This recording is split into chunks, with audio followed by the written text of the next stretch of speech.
come from the land of the ice and snow, from the midnight sun where the hot springs flow. Hello, everybody, and welcome to a special spoiler discussion of Thor Ragnarok. I am co-host Connor Nielsen, and I bring you the one, the only, the Comics Kid 2099. How are you doing, Comics Kid? I'm doing fantastic. I just had to give myself a drum roll there to build up, meet you at all that hype. I'm doing great. How about you? You know, I'm doing all right myself. I'm at work right now, so you know, that is what it is. Yeah, I guess it could be worse. You could be forced to do something. So if you're at work but you're not busy, that's better than being slammed, I guess. I agree. Yeah, I mean, I much prefer getting paid to slave labor. So today we are talking about the movie Thor Ragnarok. I watched it Thursday night. The opening where I was. Connor, when did you watch it? I watched this Thursday night, opening night. Okay, so we both watched it a couple days ago. It's still fairly fresh on our minds, I imagine. And this is directed by, I am afraid I'm going to mispronounce it, Taika Waititi. Connor, you want to help me out on that one? You got his last name right. Oh, cool. How do you pronounce his first name? Taika Waititi. Okay. It's directed by him. I've never seen anything that he's done, I don't think. But he Taika Waititi is he cut his teeth directing episodes of the HBO show Flight of the Conchords. Oh, okay. I and may he have also seen something he's done then. He did the movie What We Do in the Shadows, which is a mockumentary about vampires. Right, which also had a couple of the Flight of the Conchords guys in it. Yeah, and he's also in that movie as well. He acts in it, and then he also directed last year Hunt for the Wilder People, which I didn't. Yeah, that got such a limited release. Not even I saw that, and I saw 180 movies last year. Mm-hmm. Yeah. He. Oh wait, he was in the Green Lantern movie. He was. I don't. Tom Kalmaku, the guy who in the '60s they racistly called him Pieface. That was him. Hal Jordan's non Green Lantern sidekick from that movie. I did not know that was him. I have probably seen some of his Flight of the Conchords episodes then. I did not know that he did that. So directed by him, written by Craig Kyle and Chris Yost, who you may have seen from some Marvel Comics stuff. They are usually paired together on different Marvel stuff. And starring Chris Hemsworth, Tom Hiddleston, Kate Blanchett, Idris Elba, Tessa Thompson, Jeff Goldblum. Got a pretty star-studded cast here. And the story here is that Thor finds out that at the end of Thor... Oh, spoiler, by the way. Thor finds out that at the end of Thor the Dark World, Loki switched places with Odin and has now taken over Asgard.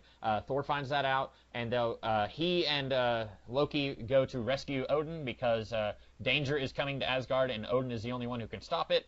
And it turns out they're too late. Danger has already come in the form of, again, spoilers, Thor's older sister, Hela, who Odin basically tried to make everyone forget that she existed because she was very ambitious and was getting out of control. And so she comes and wants to take over Asgard and take over all of the kingdoms. She says at one point that Odin stopped at 9 realms, so I'm assuming there's more than just 9 realms. That was something from previous movies and from Marvel Comics that I always just assumed there were only 9 realms, but apparently there's more, and she is going to try and capture and control all of the realms. And so Thor... He is sent to an alien planet, Sakardis, or Sakar. I get it confused with the underground kingdom from DC Comics that Warlord lives in. But he is sent to this alien planet that you probably saw in the Planet Hulk storyline from about 10 years ago in the comics. And he meets up with Hulk, and then they go back to Asgard and they kick some butt. So, Connor, why don't you tell us a little bit about what you thought about this movie? Thor Ragnarok is a movie that I think is really good.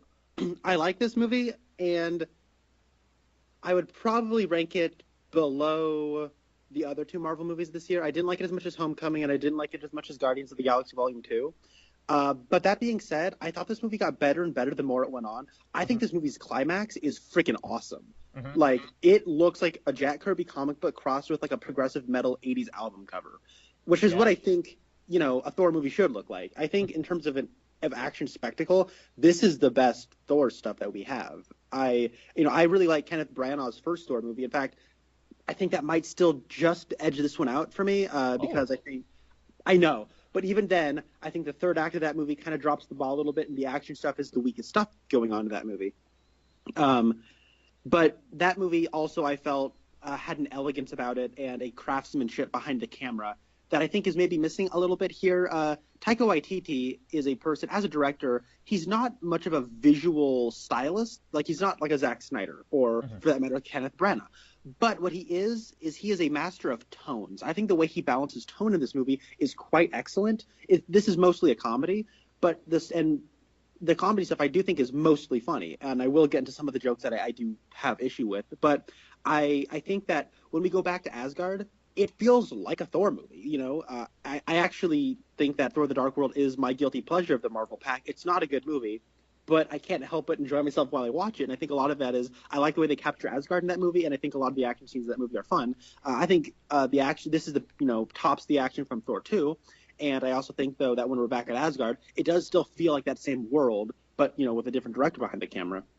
And I think that the serious stuff is, when it's happening, serious. And there are some stakes there, and there's a lot of humor, and it's very kind of flippant, and it's very a lot of improv going on here.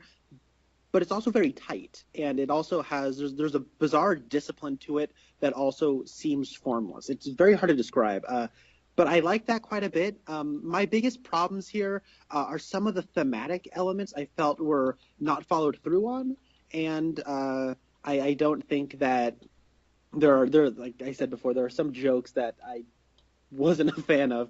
But overall, I did really like this movie. It's in terms of Marvel movies, there is like the top 5, the bottom 3, and then everything else is just kind of a very similar quality. There's like 9 movies there that are kind of batting against each other in terms of like the bottom of that big like good sweet spot. There's like stuff like, to me, Doctor Strange and Ant-Man is kind of at the lower tier of that, and then on top of the higher tier of that is like Guardians of the Galaxy Volume 2 and Captain America: The First Avenger. Like, that's kind of where that tops out before you get into like the top 5, which is, to me, is like Iron Man 3 and Avengers: Age of Ultron and Civil War. So that's kind of where this falls in for me. Okay. Before I talk about what I thought of the movie, I want to talk about my theater experience. Connor, you and Rasco once did a video on Geek Evolution talking about your worst theater experiences, and I don't remember if I told you this on the air or if I told you this when we weren't recording, but I told you once that I have never really had any bad theater experiences, and I considered myself lucky. The other night when I watched this movie, I think might have been my worst theater experience. It wasn't No. It wasn't even as bad as like your experience with Dawn of the Planet of the Apes. It wasn't quite that bad, but it was worse than any other theater experience I've had. Like, most of the time when I watch a movie, I will wait until the next day. So like, this premiered Thursday night at 7 p.m. where I live. I watched it with my dad because he was going to be going out of town Friday, and so I wanted to watch it with him, and so we watched it Thursday night at 7, which was the opening premiere, and it was crowded. Usually whenever I watch a movie the following day, like on a Friday, the theater will have about a third of the crowd that it had Thursday night. Like, it was pretty packed, and this was a movie that was very funny. I think a lot of people are probably going to be surprised that it was that funny, but I liked the humor for the most part, but a lot of times there were moments where a character would say something that was, oh, okay, that's kind of funny, but everyone treated it like it was the funniest joke they had ever heard in their life. For example, at one point when Scourge the Executioner says, "I'm just the janitor," everyone was like rolling in the floor laughing, and there was this girl sitting beside me, and she was so annoying. I wish I could have sat anywhere else in the theater, because like, whenever something like that would happen, she would then be like, "Ah, ha, I'm just the janitor, ah," and I'm thinking, girl, like, we all just heard it. You don't have to repeat the dialogue. That sounds exactly like my experience with Deadpool. Okay, see, it was the guy behind me, but yeah. Yeah, and I remember you saying that, like, with Dawn of the Planet of the Apes, that like there was a woman reading all the subtitles to her grandson or her son, and like, this kind of, whenever this was happening to me, I was thinking about that. And actually, like, right before the movie started, someone sat in front of me, and like, their hair was blocking a good portion of the screen, so I had to move over one seat. So that's why I was sitting closer to this girl who was like reciting every joke in the movie because she thought it was that funny, I guess. But then after I had moved over, this guy who sat in front of me like ducked his head down and was like kind of like slumping in his seat a little bit. So I was thinking, like, I could have just stayed there, and like a minute later he would have like gotten down a little bit and he wouldn't have been blocking the view. But there were so many times in this movie where people were laughing at stuff that I was like, okay, yeah, that's a joke, but it's not a laugh out loud joke. It's kind of a, it's not a, like, and I'm not even going to do the loud laugh and hurt your ears, but like, it's not at the level of funny that they thought it was. At one point, a spaceship showed up on the screen and people were laughing. I did not understand.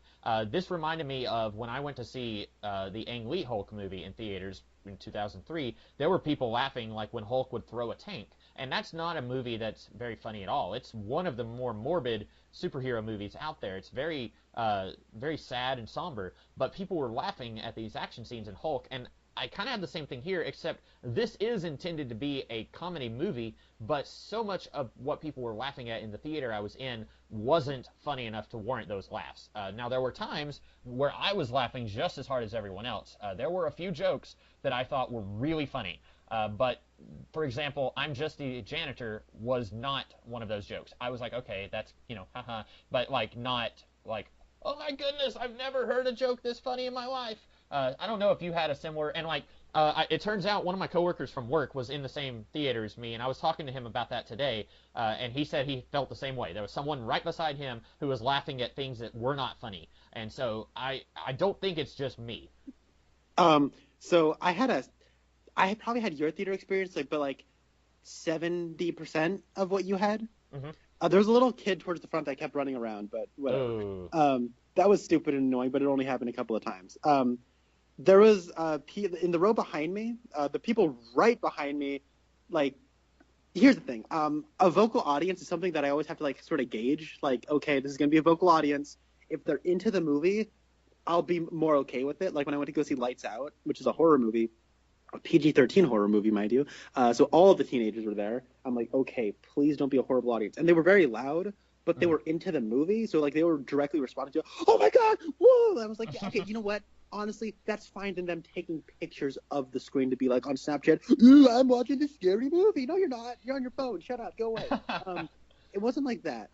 But so this was a rather antsy audience. This wasn't as good as my audience for like either times I saw Guardians of the Galaxy 2 or my Spider-Man Homecoming audience. But the people behind me in the row behind me were like into the Marvel movies, and there were these girls about farther down the road to my right, but in the row behind me, and they almost like never been to a theater to see a Marvel movie, and they'd just been fans of the Marvel movies by watching them in their living room. And I think somebody must have like been like, shut up, because eventually they like kind of stopped talking. Like there's a Doctor Strange cameo, and there's like a part where a little like Loki's like there's a little one of those Doctor Strange portals pops up below him, and then they're like, stop doing that. He's like, I'm not doing that. And then the girl's like, it's Doctor Strange. And then I'm like, okay, I get that you're into it, but shut up. And eventually like they cooled out, and so I didn't have to deal with that. The guy behind me though, I don't know if like his like face is on his knees, but I felt like his mouth was right in my ear the whole time. And like he was like eating some kind of candy, and I felt like he was opening the wrapper right next to my ear, and I'm like, what? Like, this is auditorium seating. Like, I can't, like, this shouldn't be possible. And so, but anyways, that was only for a couple of minutes. Like, if that went on for a little bit longer, I'd be like, come on, dude. Like, just finish eating the candy already. But this guy did this thing where anything that was, like, kind of funny or was funny, you know how, like, when I laugh, I go, ah, like that? Mm-hmm. It was like he would only do, like, the, ah. That's it. So I heard a lot of almost sounds like he's like getting attacked, like someone like shocks him with a electric shock, so he's like It's Jared Leto's Joker. I don't know. I think I would have enjoyed watching this Jared Leto's Joker. He'd do, I don't know, like now after the movie, let's go get a grape soda in the lobby. So, yeah, my theater experience, well, it wasn't like the opportune way. It was a little antsy crowd, but it wasn't as bad as it could have been. It wasn't like that being said, though, like I didn't know what the last line of the movie was because everyone was still laughing. Mm-hmm. So, yeah, Spencer had to tell me what it was because he went and saw it the next day, and yeah. Oh yeah. And I'm thinking, now I don't want to tell you how to live your life, but I'm thinking that most of these bad theater experiences you've had might be because it's the opening night, because I've never had a theater experience this bad. Like, even when I went to watch the Hulk movie, like, I think that must have just been a bunch of stoned college students, because, like, I've never been, and, like, it was so crowded. Like, when I went in and saw that, like, all of the seats that I usually would try and sit in were filled, I almost wanted to say, let's just go. Like, let's just leave. Like, even though we paid money for the tickets, I just wanted to be like, let's get out of here. But, I mean, I enjoyed the movie, but I think I will enjoy this a lot more whenever I can watch it by myself with, like, two or three people. People who are not going to be like, like, no, like, speaking of the Doctor Strange thing, like, after the reveal that the nursing home was being torn down, and then we show and then Loki falls through the sidewalk, and then, like, we see a card. That whole thing, like, people are laughing, like, oh, he's poking the card with the umbrella, and then, like, it shows his address, and people are laughing, and I was thinking, like, guys, we already knew that this was going to happen. Like, you've seen a movie before, right? Like, this was seated at the end of Doctor Strange. We already knew he was going to be in this. So, like, I didn't understand how people were laughing so vigorously at that. But anyway, I think that you said the humor didn't work for you as well as it did other people. I think, for me, the moments that made me laugh are, like, this what shows that I have the maturity of a 13-year-old. The devil's anus, every time they said that, I was laughing. And I'm sure that just shows my maturity level. But, like, well, the first time I was howling with laughter, because Thor had already been told how they needed to leave this planet by Heimdall. And so he says, we're leaving through that storm. And then Valkyrie says, you mean the devil's anus? And, like, I probably peed my pants just a little bit when that happened. I thought that was funny. I liked there was one part right around that same time when Thor is talking about one time Loki turned into a snake, and he knows that I like snakes, so I picked up the snake to admire it, and then he turned back into his normal self and said, "Look, it's me," and I was really laughing at that. This is a more or less family-friendly channel, so I won't actually quote the line, but at the very beginning of the movie, Surtur calls Odin, or he says, Thor, son of Odin, and Thor says, Surtur, son of something else, and, like, I thought that was kind of funny. That was a really nice turn of phrase. I like that. Yeah. So there are moments in this movie that I thought were funny, and then there were times where I thought, okay, this doesn't actually make sense. Like, you're just doing this to get a laugh. One that I didn't like was Banner jumps out of the spaceship onto the Rainbow Bridge, and you're thinking, okay, he's going to land as the Hulk, and then he's going to, like, punch the wolf. He lands as Banner. Like, he just face plants on the Rainbow Bridge. And everyone was howling with laughter, but I wanted to just stand up and say, attention, everyone! This scene does not make sense. Banner can control his transformations. Like, in the Avengers movie, he just says, I'm always angry, and then, boom, he's the Hulk. Now, I hate that scene. I hate that they gave him the ability to control when he becomes the Hulk. I think that removes a lot of the tension from the status quo of the Hulk. I don't like that they gave him the ability to control it, but in this, he jumps out of the airplane, or out of the spaceship, and then he just face plants, and it's a moment of easy comedy, but it doesn't make any sense in the context of the Marvel Cinematic Universe. And there was more about the Hulk that I didn't really understand, but I'll get into that later. Anyway, I like this movie. I did not like Thor: The Dark World. In fact, I still think that it is my least favorite of the Marvel movies. However, last year, when I was marathoning all of the Marvel Cinematic movies that had come out at that time, I liked it quite a bit more the second time. Maybe because I had my expectations just completely buried, but I enjoyed seeing more of Asgard in the second movie. We didn't get to see a lot of it in the first movie. I liked seeing more of Asgard, and I liked seeing the brotherly relationship between Loki and Thor, while still keeping Loki consistently self-serving. And I like that they continue to do that here. Loki isn't really a bad guy in this movie, but he still feels like the same character that we've seen before. This is something I wish they could have done with Magneto in the X-Men movies, where after you've used him as the main villain a couple of times, you can kind of ease off and, like, explore some other avenues with him. He doesn't have to be the final threat in each movie he shows up in.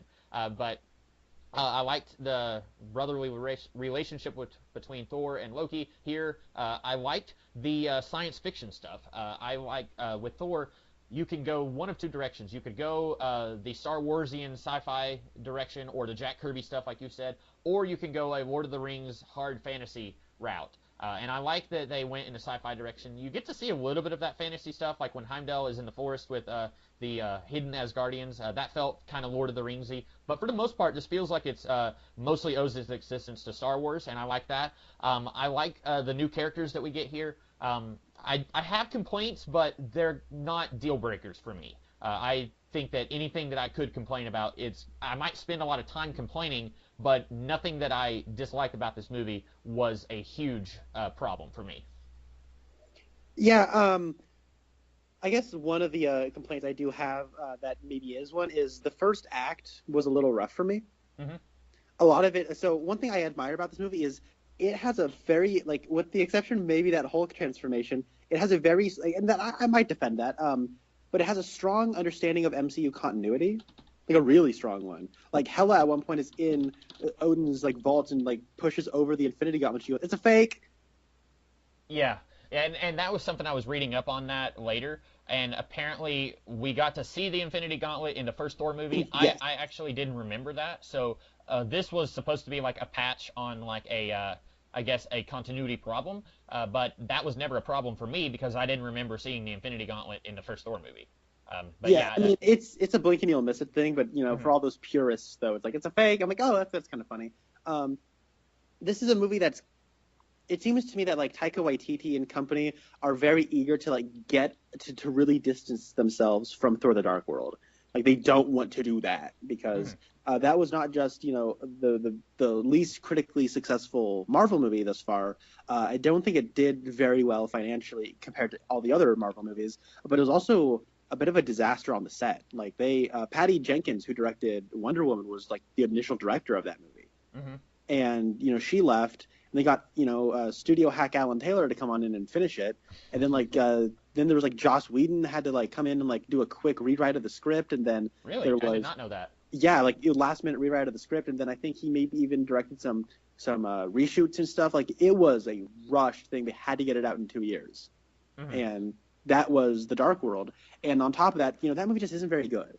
And Um, Natalie Portman just did not enjoy working on that movie, so much so that we're probably never going to see Jane Foster in the Marvel Cinematic Universe again, which, yeah, maybe that works for you, maybe it doesn't. That's something I was going to bring up later, but that she apparently had a real bad time making that movie. So that was not just on the like screenwriting and storytelling point of the movie, but also making the movie with the actors wasn't ideal situation either.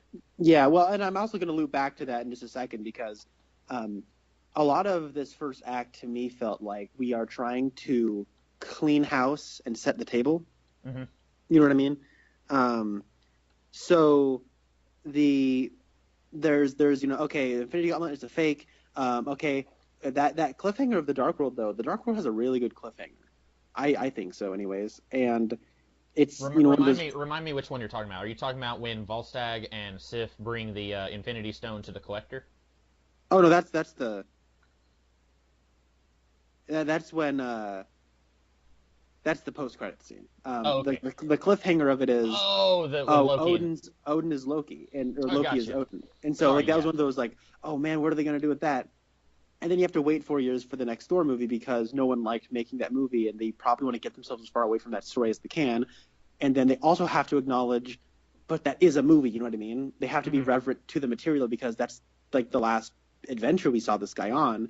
And so I understand the predicament they're in, but it does feel like we have a story we want to tell, but we're also left off with this less than enthusiastic story that that no one really likes. So Hmm. a lot of the first 30 minutes to me felt like, look, there's Doctor Strange. He's trying to here to liven up the mood as we're trying to move the pieces around. Oh, by the way, Jane Foster dumped you. Oh no, I dumped her. And, okay, quick, we got rid of Jane Foster. Sweet. All right, now we have the Infinity Gauntlet's fake. Okay, now we got, and as well as that, but it's also like if Age of Ultron was setting up any future movie hard, it was this one, Hmm. and it really has to um, like kind of tie up some stuff. So like I thought it was really smart to like take the stuff that really kind of works about Age of Ultron, like the Hulk and stuff, and marry that with Thor, and then put him out into this movie. And I feel like Taika Waititi gets what makes Thor endearing as a screen presence.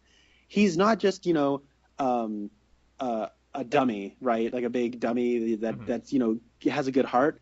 He's a jolly big dummy. You know what I Hmm. mean? Like he's not the smartest guy, but he's also just he's like he knows what's important. He has a heart of gold, but he's just happy doing it all the time, Hmm. and that's what makes him endearing and compelling. And I think that a lot of what made this work was I heard someone defending this, like, kind of make a lot of people are saying, "Oh yeah, it's Ragnarok," and everyone's just cracking jokes.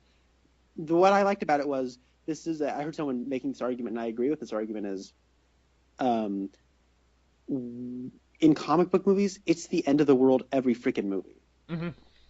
And so it's really kind of funny to watch a movie where everyone seems to be just as bored by the end of the world as we are. Uh-huh. And so it's like the middle act almost plays off like a Shaggy Dog joke of Thor being like, "All right, we got to get to Asgard so that we can stop Ragnarok from happening." Everyone's like, "Yeah, but first can we do this?" They're like, "Okay, so we got to do this side quest. So then afterwards we can go get everyone together." And it's like, and then they're like, "Yeah, but not. I don't really want to go to Asgard." And so it's like it's kind of this funny ongoing joke where like Thor is a big jolly dummy, but the thing about him though is he seems to be the only one taking it semi-seriously. Yeah. And then what's kind of cool though is that the big kind of the collective character arc is everyone kind of learns to take this seriously by the end. Mm-hmm. And so when the big Ragnarok stuff happens at the end, it is taken rather seriously. And I think it actually gets clever, and they're like, "Oh crap, we have to cause Ragnarok to stop Hela from, conquering everything." Mm-hmm. And it almost reminded me of like Doctor Strange levels of a clever third act twist of, I'm going to give everyone what they want, and in doing that, that's how I defeat the bad guy. Right. So I thought that was kind of cool and clever. And it's like, man, like what's happening to Marvel, right? Like their third act are turning into the best acts of their movies. Like it used to be the third act is where they dropped the ball, but Guardians of the Galaxy 2 and Doctor Strange and I think Spider-Man Homecoming and now this one, like the third act is the best part of these movies, and I think that's cool. I've been talking for a while. I'm sorry. Do you have anything to respond to this with? No. I agree. I like the humor. There was you reminded me of something else, but Jeff Goldblum's character, what he calls Asgard, had me cracking up. Again, another not necessarily family-friendly turn of phrase, but whenever Thor said he was from Asgard, and then Jeff Goldblum was calling it something else, I guess I thought that was funny, just calling back to some of the stuff that I was laughing at in this movie. Talking about like how this movie is kind of cleaning house, like you said. I think that I would be more interested in like, oh, okay, we're getting rid of like all this stuff from the other Thor movies, and we're going to go in this direction. I would be more interested if we were going to get another Thor movie. But so far, it seems like they are not interested in doing a fourth solo movie for any of these characters. Captain America has had 3. It doesn't look like we're going to get any more. Iron Man has had 3, and he's shown up in these other movies, but we're not getting Iron Man 4. And then now this is the third Thor movie, and it's kind of hard to do a follow-up when you've destroyed Asgard. Like, Ragnarok in the myths is supposed to be the end of the Norse mythology, and they didn't really do that here. But I feel like maybe I would be more interested in seeing the direction of like, okay, Asgard now all lives on a ship, and they're going to go off to some planet, and it's going to be Thor trying to lead them, and, I'd be very interested to see that as a movie. But because this is the final chapter of Thor as a solo character, I'm less interested. You know what I'm saying? It's like they've set up a new status quo, and they're not going to do anything with it. Yeah, but I mean, as long as Chris Hemsworth keeps appearing in stuff like Black Hat and Ghostbusters, he'll be perfectly fine with a franchise that makes money.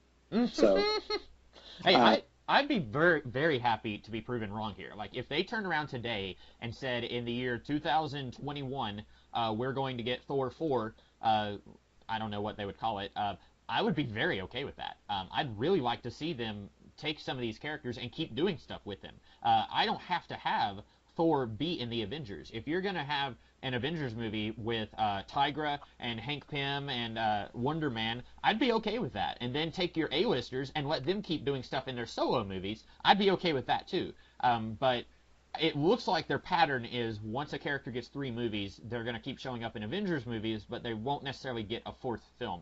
If they do, I will be the first one to say I'm so happy that I was wrong. Because, like I said, this movie ends on a really interesting place where Asgard has been destroyed, and now Thor and Loki are having, like, at one point, Thor tells Loki, being a god is all about growth and change, and you have always been the god of mischief, and you're not able to grow beyond that. And then we see in this movie he does grow beyond that. And then Thor, spoilers again, he was never interested in ruling Asgard. He was interested in swinging his hammer and fighting frost giants, and now he takes the throne. And I still don't know how that's going to work out for him. I can't imagine that he's going to stay on the throne all the time. I think he's going to get bored, but I'm so interested in seeing where they go with this. And it's going to be like, another year before we even see him again. And then if the other Avengers movies are any indication, he's going to be in it for like 5 minutes. And I'm just really I want to see more of what they're doing here. Hmm. Yeah. So I got some theories. Oh, good. Let's hear it. Um. So I like the way this movie ends. It's basically like kind of doing that. They do a little bit of a nod to Star Trek.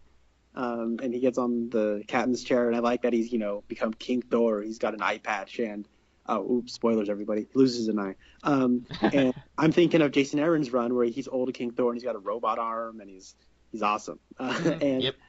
I really want to see that, and I think that's cool. Apparently, in the comics, like there is a point at which Asgard gets destroyed, and I just saw this on the trivia, but um, and then like he takes the residents of Asgard and like takes them to like some place in like Ohio or something. Yeah, in Jason, no, in J. Michael Straczynski's run, well, okay, before that, we had Avengers Disassembled, which was like 2004 maybe, and Thor died in that. And then a couple years later, J. Michael Straczynski does his Thor run. This was after Civil War, and basically all of Asgard, they had reincarnated as human beings, and so for a few issues, he's going around finding these gods and then convincing them that they're gods, and then like you said, he goes to Oklahoma, and Asgard is just floating above this like town of 300 people in Oklahoma.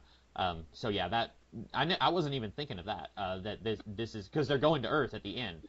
So presumably it's gonna be something kind of like that, where the Asgardians are gonna live on Earth now. That will be very interesting to see if they do it kind of like J. Michael Straczynski did his Thor run.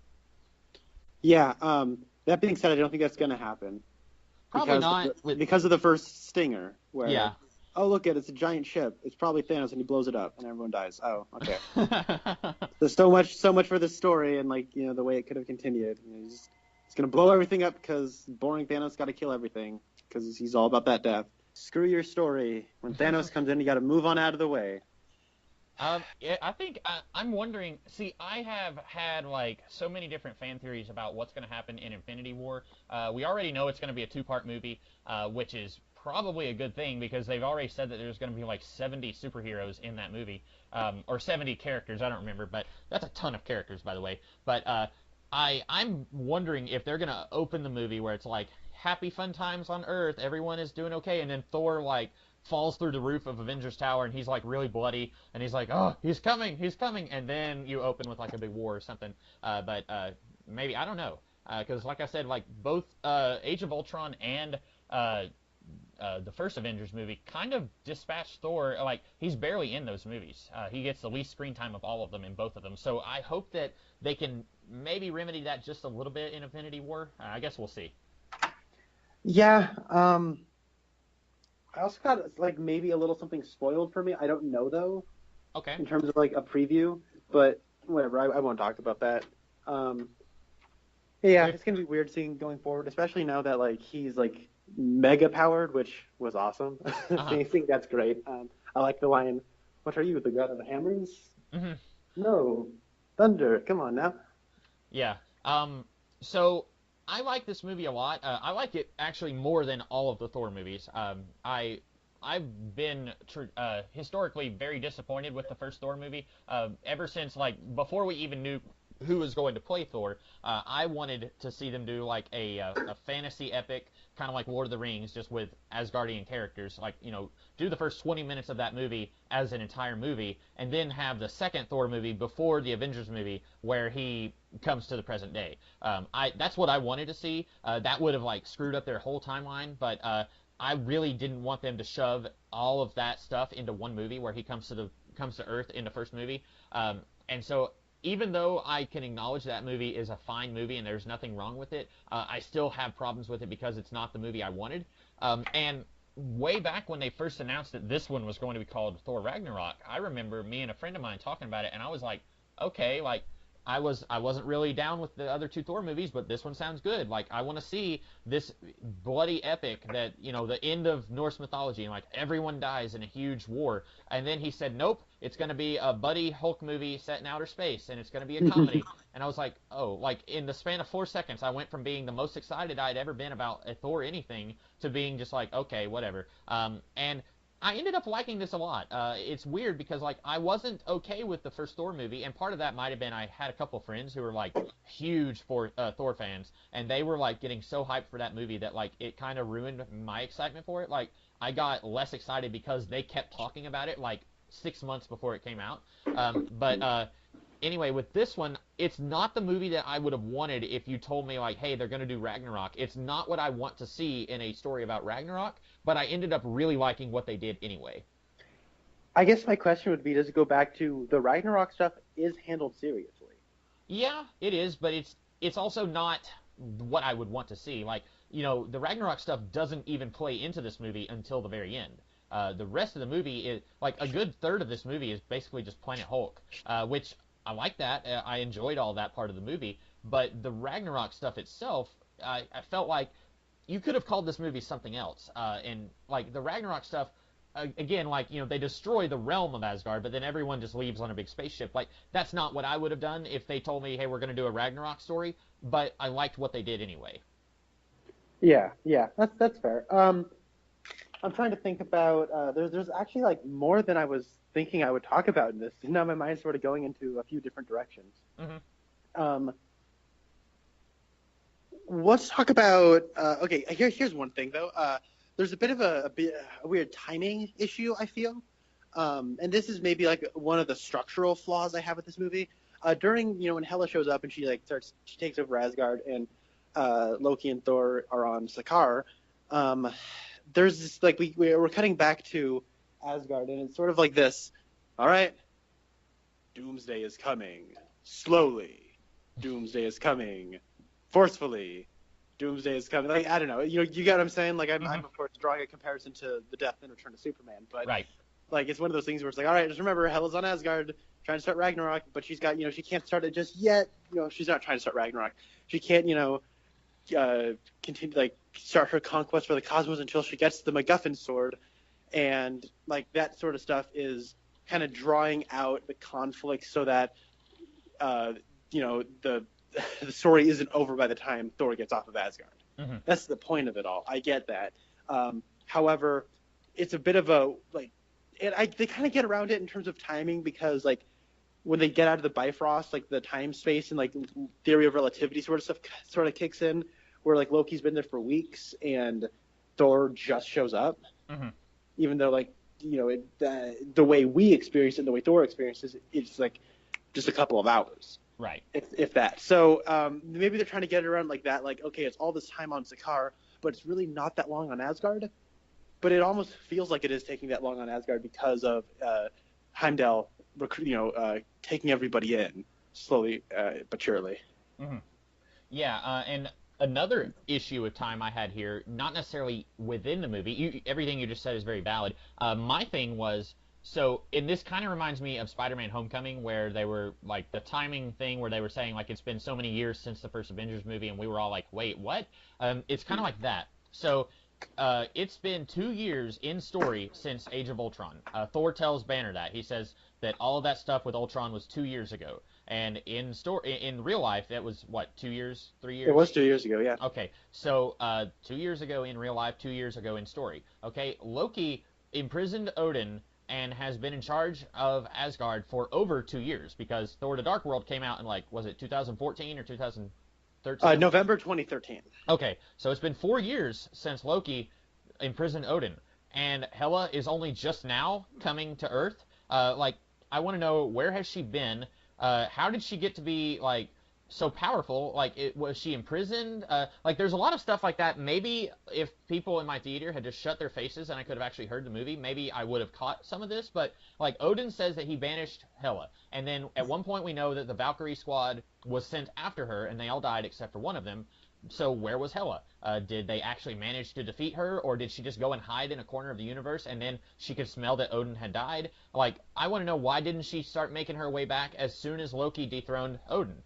There's stuff that just happens in this movie, and I don't really understand why it's happening now. Hela just comes out of nowhere as soon as Odin, turns into fairy dust, and I want to know, even though he was, depowered by Loki and hidden in a nursing home on Earth, was he still somehow able to keep Hela at bay? There's stuff that... Yeah, I think that what they say is that she will come back when Odin dies. It's not when he's dethroned. It's when he dies. So Okay. I think something about him being alive keeps her banished. I don't know where she is or how it happens. I think it's just a conceit that you have to roll with. I do have an issue with the Hela and Odin relationship. It is in terms of like what happened in the past, but I can get to that in just a second. One of my things though is sorry, it was something that you had said, and I'm kind of forgetting. What were you saying? Oh yeah, the Valkyries. I guess in response to that is this isn't really a problem I have. I think the reason like she was still with Odin when they like turned coat on her or something. Again, this might have been a detail I missed because I also had a lot of people laughing, so it might have been a little difficult. I guess my issue with that particular scene is that we already know that all the Valkyries died, and then we get that. Like, film's a visual medium. That should have been a reveal, is Loki touching her forehead, and we see that. Yeah. That's what that should have been. And I remember seeing that in the trailers, like that kind of slow-mo, ultra-stylized, sort of Zack Snyder-looking sequence. I thought that was going to be the prologue where we have Anthony Hopkins talking, and then there were the Valkyries, and then I had to banish Hela. Like, I thought that's what that was going to be, and it turned out to not be that. There was darkness. In the beginning, there was darkness. The earth was formless, and the Spirit of God shone around it. Anthony Hopkins reads the Bible. Yeah. Now, a new international version. So, so I guess, like, some of the history's a little spotty. Like, we get information, but in terms of, like, when it happened, like, why would the Valkyries need to fight Hela if Odin could just banish her? And why would the Valkyries try to fight Hela if, you know, Odin didn't want it to happen? Why would they risk, you know, getting banished? You know what I mean? Like, we don't have enough of a motive on their part either, so it's a bit confusing. It's just we need a reason for her to be the only one, and we also need to tie into a revenge for, you know, Hela taking out all the Valkyries. So yeah, it's a little weird though when you get down to the nuts and bolts. Yeah, and I'm wondering, could you have done the same movie if you said that all the Valkyries were killed by Surtur a long time ago, except for this one, and then like she just happens to help Thor fight Hela, even though she, you know what I'm saying, like just that would have been great. Yeah, like replace that scene with Surtur instead of Hela, because he was in this movie, and that way you can kind of tie it in with like maybe Surtur tried to ignite Ragnarok a long time ago, and then they stopped him, but at a price or something like that. That would have been good, and it would have. I felt maybe would have led more validity to Surtur because he's really only there to cause Ragnarok. You know what I mean? Yeah, he's a plot device. And that's fine and good, but we don't get it. Like, he's played for a joke until the end, and so I guess him killing the Valkyries, man, the more I'm thinking about what you're saying, the more I'm like, yeah, why didn't they do that? I think we wouldn't have this confusion if it also went that way. So right. I thought it was weird also that like literally nobody on Asgard remembers Hela, and I think it would have been fine if they just said Odin cast a big spell and made everyone forget that, because we know she was around before Thor was even born. So that's fine. But then, like, surely there's somebody on Asgard who is older than Thor, right? Like, one Asgardian. Like, okay, the actor who played Odin in that little play that Loki is watching, like, shouldn't he remember Hela? Like, you know who that actor is? It's Sam Neill, right? Yeah, it's Sam Neill. The other Jurassic Park alumni in this thing. And, like, I know Sam Neill from he did a Merlin miniseries in the late 90s, and that was kind of my introduction to King Arthur, and so I like him for that. Yeah, he was in that. One of Chris Hemsworth's brothers played Thor in that little play. It wasn't.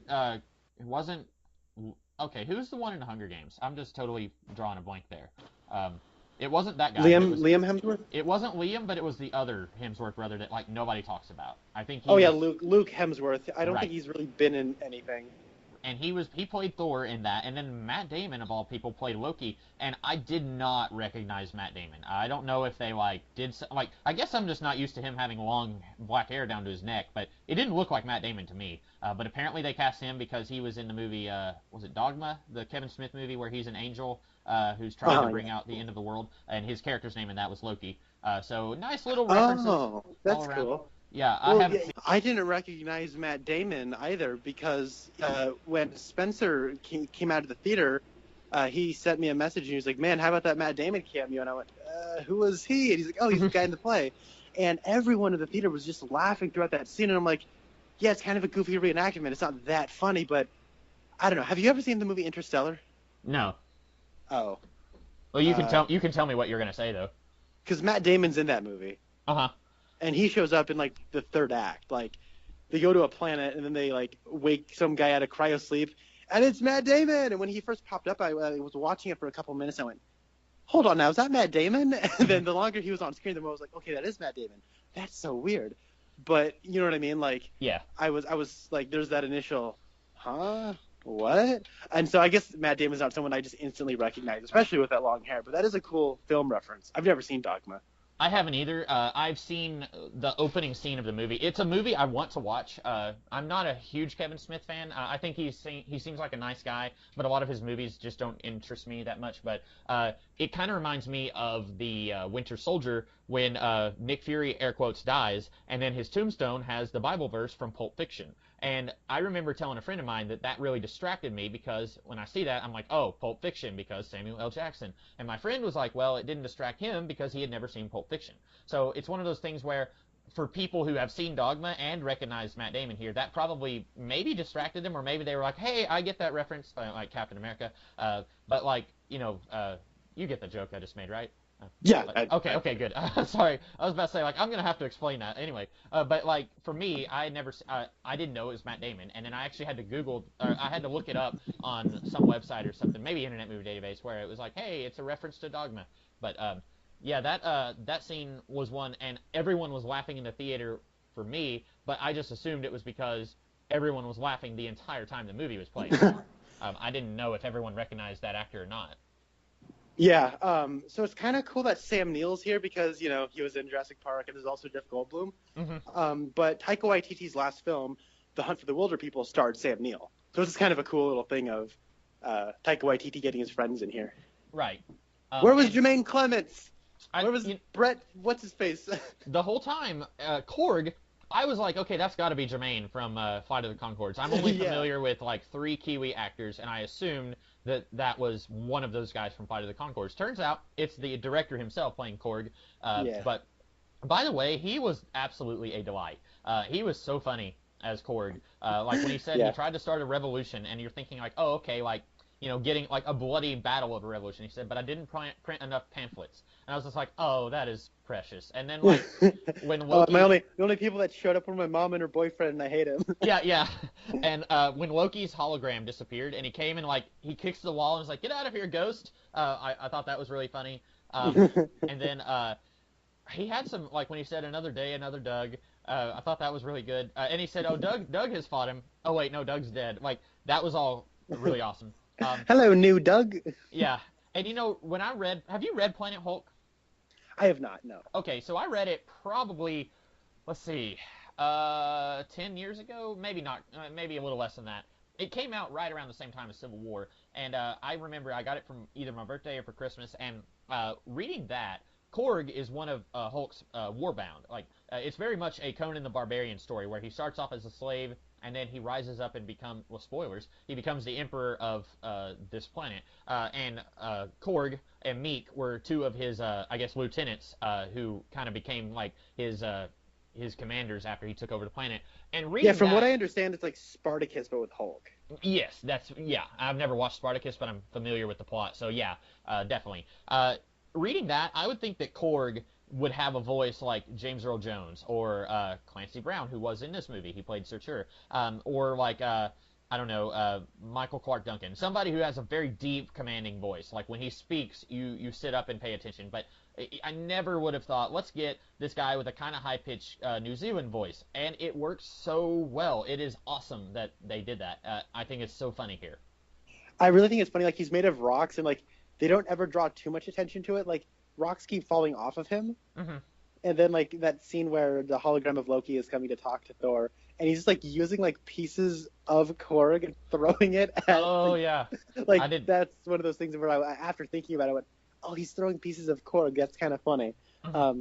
And that's a really nice like character arc, to show Loki's change, where it's like, oh, I would give you a hug if you were here, and then he throws a lamp at him and he catches it. Aww, that's sweet. Like, in the movie does have those sweet moments where it doesn't play those moments strictly for comedy, and I like that. Right. And that's like one of those things where it's like that whole setup of him throwing rocks, I took that as like, oh, they probably just improvised this, it's kind of a funny thing.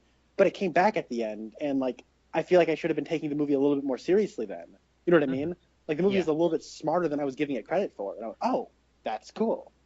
Yeah, and I liked that, and that goes back to how Loki, he's a very different kind of character here than he has been in any of the other movies, but he still feels like he's going on this character progression. And I imagine that is largely because Tom Hiddleston probably doesn't want to keep playing the same kind of character in every movie. Like, he wants this character to progress and grow, and I'm glad that they're doing that. Now, it's possible that they're going to turn things back around and he's going to end up being on Thanos' side. I don't know, because at one point in this movie, when we see him grabbing Surtur's skull and he's about to throw it in the fire, he like pauses and looks at the Infinity Stone that's there in the chamber. And so Yeah. I'm assuming that I actually thought one of the post-credit scenes was going to be him like opening his jacket and like he would have it there, but we didn't see that. But I'm really thinking that he's going to have that stone, that he went ahead and grabbed it on his way to throwing the head in the fire. Um, You're probably right. My thinking was just, oh, and then Surtur destroys Asgard, and then the Tesseract is floating around in space. But no, that's probably what they're going to do. I didn't remember that. yeah, and I just assumed that was going to be where they go, but I think it will be very interesting now that we've seen Loki, where he's really, this is the least antagonistic he's ever been in any of his appearances. It'll be very interesting if in Infinity War they turn things back around and he allies himself with Thanos after being a good guy, more or less a good guy here. Yeah, that I don't think they'll do that because I think they will stick true to this character arc that he's gone through, and I hope they do. I'll be disappointed if he just turns coat and becomes Thanos' ally. Maybe they will do something where he pretends like he's going to be Thanos' ally, but then he's actually going to betray Thanos and he dies like fighting Thanos. I don't know. Yeah, Like maybe they'll do something where they make you think he's returned to his old form, but then he turns it around and says, "Hi, I'm actually a good guy." Um, that'd be cool. Yeah. yeah. So I did have some issues with this movie, and I want to go ahead and get into some of those. And like I said earlier, none of these things were deal breakers, but they were things that I caught that I paid attention to. So the first thing I noticed towards the end of the movie, I was like, wait a minute, Lady Sif isn't here, and Yeah. I know why. It's because Jamie Alexander is on this TV show called Blind Spot, and apparently they gave her a very short notice and said, "Hey, we'd like for you to be in this movie," but they were filming at the same time that she was filming Blind Spot, so she couldn't be in this movie. I understand that. It's still really weird that she's not here. And Mhm. I didn't actually catch any reference to where she is. I looked online, and apparently Kevin Feige or Feige, apparently he said that she's off on some mission while all this is going on. I would have liked a little reference to that. Yeah, I would have liked that too. I didn't hear any reference to her either. Okay. And the way they took out the Warriors 3 was like, come on. Yeah, that was actually one of my other points. I'm not the biggest fan of the Warriors 3. I'm not that interested in them. I like Volstagg okay, but they're not my favorite Asgardians, but I know that they have fans, and I know that people were disappointed that two of them, I don't think Fandral had any lines. I think maybe he like roared whenever he got stabbed. Volstagg, I think, had one line, and then like they both get taken out like Jedi Council members from Revenge of the Sith. Like, just hello, I'm Hela, and I'm really powerful, and you want to see why? Because I just killed two of the Warriors 3, haha! And then, like, Hogan, he's here, He and, got some dignity at least. at Like, least, yeah, thanks for showing up on for 1 hour of shooting Zachary Levi and Grace Stevenson. Yeah, it was real treat to see you. oh, yeah, and that's unfortunate, because, like, those guys, well, they had more to do in the previous two Thor movies, but, like, this is the most, well, I was going to say this is the most Asgard heavy of all of the Thor movies, but I don't think that's true. I think this is the least Midgard that we've ever seen in a Thor movie, but Mhm. we get so much of this movie on the Planet Hulk planet, so it's still not a whole lot on Asgard, but I do think that these characters deserve more. I made a reference to this elsewhere. I said that this would be like if Return of the Jedi had Luke in some far corner of the galaxy and you didn't have Han or Leia or Darth Vader or the Emperor or any of that. Like, you set up this stuff for two movies, and there's some other stuff that I'll talk about here later. You set all this stuff up for two movies, and then you don't use any of it. And I'm okay with it because this is my favorite Thor movie, but it doesn't feel like a cohesive trilogy. This feels like the beginning of a new trilogy almost, and I don't even know if they're going to keep going in that direction. But it's weird and a little disjointed when it's like, hey, remember the Warriors 3 from those other two Thor movies? Well, here they are, they're dead. And that was, I'm assuming, because we have a lot of new characters here. We have Jeff Goldblum, we have the new Valkyrie character, and I like her a lot. To be a little bit superficial, she is smoking hot, and like there's that scene where she's wearing her old Valkyrie costume, and they're playing the Immigrant Song by Led Zeppelin again, and she's like, it's the superhero power walk, like we saw that in Guardians 2, where they were. The fireworks are going off behind her. Right, and like in Guardians 2, it was Fleetwood Mac's "The Chain," and they're all walking in slow motion. And here, it's the Immigrant Song, and goosebumps. I had goosebumps with that, and I was like, yeah, that's awesome. Like I just want to see her in her own spin-off movie. Maybe throw her in the Guardians of the Galaxy movies. That'd be really fun to see. Yeah. But like, and I like that we get to see her, but then does it have to be at the expense of these characters that we've slowly given a little bit of screen time to in the other Thor movies? Like that was a little bit disappointing, and I'm not even a fan of the Warriors 3, and I still felt like that was a little bit disappointing. And I was less bothered about this, but like I said, Jane Foster is not in this movie because Natalie Portman didn't enjoy Thor: The Dark World. I don't think that this send-off works very well. It doesn't. Does not at all. I'm curious when this happened. Like, clearly Jane dumped Thor at some point, so I want to know when. Because at the beginning of Age of Ultron, Thor and Tony are both talking about how great their girlfriends are, and Jane isn't there at the party. I have a fan theory that she dumped him before the events of Age of Ultron. Because in Age of Ultron, he leaves and he goes and finds Dr. Selvig. He gets naked in a cave and gets in the water with some rocks, and then like electricity flies, and then he has a vision of the vision, and then he goes and then he leaves, and maybe in between the big climax against Ultron and him actually leaving Avengers compound, maybe he went and talked to Jane and she dumped him. And I will say he has not been the best boyfriend. He will just like leave for 2 years at a time and then come back and it's like, hey Jane, I'm home. So like. I could understand why she would dump him, but again, we've been building her up over these movies. She was a huge part of 1 and 2, and then she gets a one-line write-off in this movie.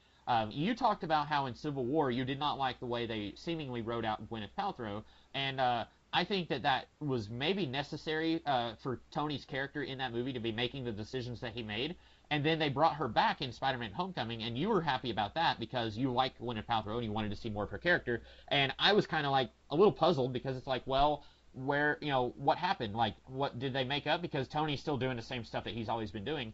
So here, I feel like Jane would be justified in breaking up with Thor, but I wish we could have had more than just a blink and you miss it reference to that. I agree. I actually didn't have issue with that Civil War.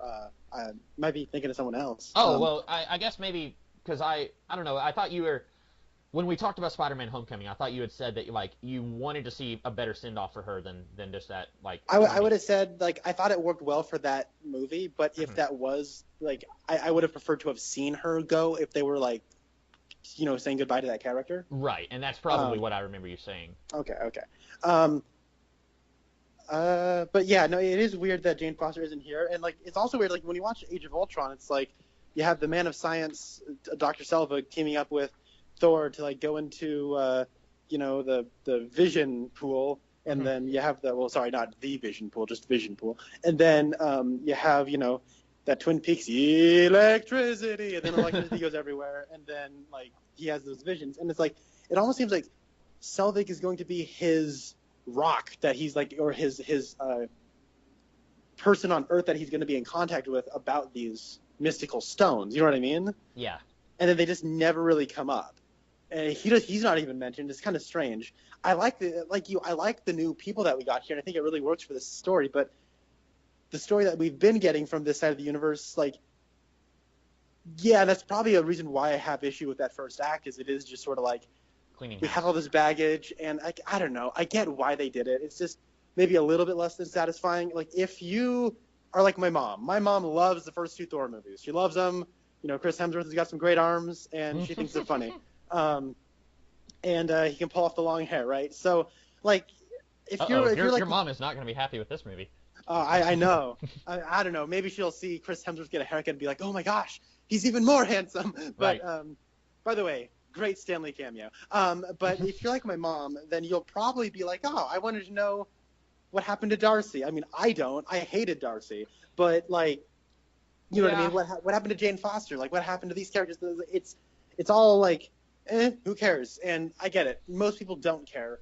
Like, an old friend of mine just hated the second Thor movie because he's like, I think Dr. Selvig is a super creepy guy, and I hate all these characters. and it's really cool that we're getting off Earth and we're going more cosmic with it. I really like that, but I feel like I'm just talking in circles. But I agree with you. Yeah. I didn't feel as strongly about Darcy as you did. I don't think she was necessary in this movie, but I don't know. I thought she was kind of funny in those movies, but whenever you are turning Thor into the funny guy, like you don't need comic relief when Thor is the source of comedy. You know what I'm saying? Uh-huh. I had this ongoing theory, pretty much since the first Thor movie, that going back to the J. Michael Straczynski Thor run, where different gods were disguised as human beings and they didn't even necessarily know that they were gods. I was almost certain that Kat Dennings was going to end up being Hela. That probably wouldn't have worked out. I don't know if she could have pulled this character off, but I now am officially that theory has been debunked. But I don't know. Even though I wouldn't have needed more of Kat Dennings' character Darcy in this movie, I still would have liked to have seen, like, where is she? Where is the intern that she had? Where is Dr. Selvig? Like you said, he was supposed to be his, like, point man on these Infinity Stones that he just seemingly gave up on. Like, how long did it take him to decide, like, I'm not going to keep searching for those anymore? Like, did he not know that his dad had one of the Infinity Stones? Like, I don't know. Maybe he didn't. Hmm. That was Um, just. yeah, I get where you're coming from. Let's move on to another topic. You want to talk about Hela and stuff? Because Yeah. I think on paper, Hela is just as boring as Malekith and Ronan the Accuser and all those other lame Marvel villains. But I love her. She's so much fun, and I think that comes right down to Kate Blanchett. She is Hmm. so much fun. Like, she is so fun in this role. She is camping it up. She feels like she is, guest starring on Batman, the TV series with Adam West. Like, she is just going for broke, and like, she is so charismatic and charming in that, devilish way. And I really like that. I remember when the trailer came out, everyone was like, "Who's this woman think she is? Crushing Thor's hammer," and like they're all going at that. And it's like, oh, she's Thor's older sister. And in the flashbacks, my stepbrother pointed this out to me when after we watch it, like, she's holding Thor's hammer. Hmm. And so it's like, obviously, like, if anyone's going to be able to break it, I mean, I guess it should be her or Odin. Either or works. And I thought that the history there, and I really like a lot of the character, and I think that the interesting point she brings up about, like, revisionist history. Hmm. And I mean, there's an obvious parallel between like the eradication of the indigenous people of North America, and with the colonialism and all that stuff, and like the parallel to the people of Asgard and all that stuff. I mean, there's a clear parallel there. My biggest problem, though, is it's sort of brought up, and then when you think about it, I think it starts to break down a little bit in terms of, like, what the movie's stance on this issue is. So that being said, though, I did really like Kate Blanchett, and I thought she made that is a character that was really came to life, especially in its performance. How did you feel? Well, I disagree about her on paper being as boring as those guys you listed, because I think that her being Odin's daughter makes her. I sympathize with her in the same way that a lot of people sympathize with Loki in the first Thor movie. I sympathize with this character here because she is the heir to the throne, and she was basically, her birthright was taken from her because she was still doing the same stuff that Odin was doing, and like she said, just out of nowhere, Odin decided he wanted to be a benevolent ruler, and she was still not on board with that. So, like, I feel for her because really, it's not her fault; it's Odin's fault. But then I actually had an issue with her breaking the hammer, but I guess you said that on, like, the mural on the wall or on the paint on the ceiling that she was holding the hammer.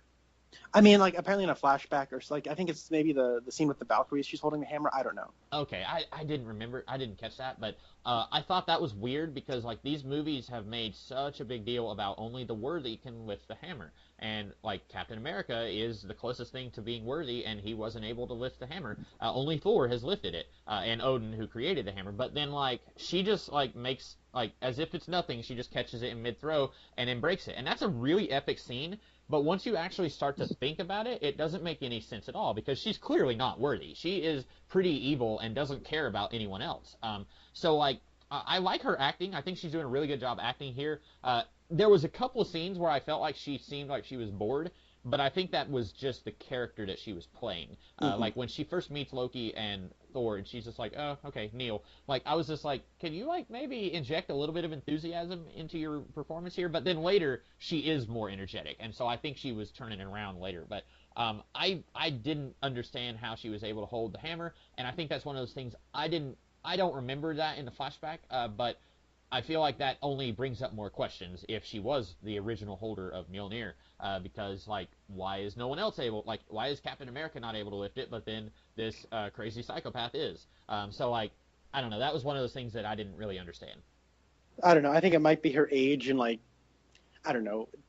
Whatever. It kind of makes sense to me, but I can't really quite explain it right now. And you know, Um, in the comics, like everyone has lifted the hammer. Like Hulk lifted it at one point, and like Loki has lifted it. So like I feel like this is something they play very fast and loose with in the comics, but in the movies, like there haven't been that many movies, and I don't think that like other than like maybe they could have just I don't know they had to destroy the hammer to as part of Thor's character arc, but I wish that it made sense. I wish that they addressed it here, and I didn't feel like they did enough. But maybe I'm just nitpicking. oh, okay. No, I get your perspective though. Hmm. I guess my biggest problem on this end is that we never hold Odin's feet to the fire for anything. Hmm. Like anything. He's dead. He doesn't have to pay for these consequences. You know what I mean? And Yeah. then at the end, we're still like, oh, Dad, if only you were here to see me now. It's like, there's no discussion as, geez, maybe my dad did some shady stuff. You know what? Yep. Maybe now that I'm a new king, I can be a better king than my dad ever was. You know what I mean? Like, that's never brought up ever.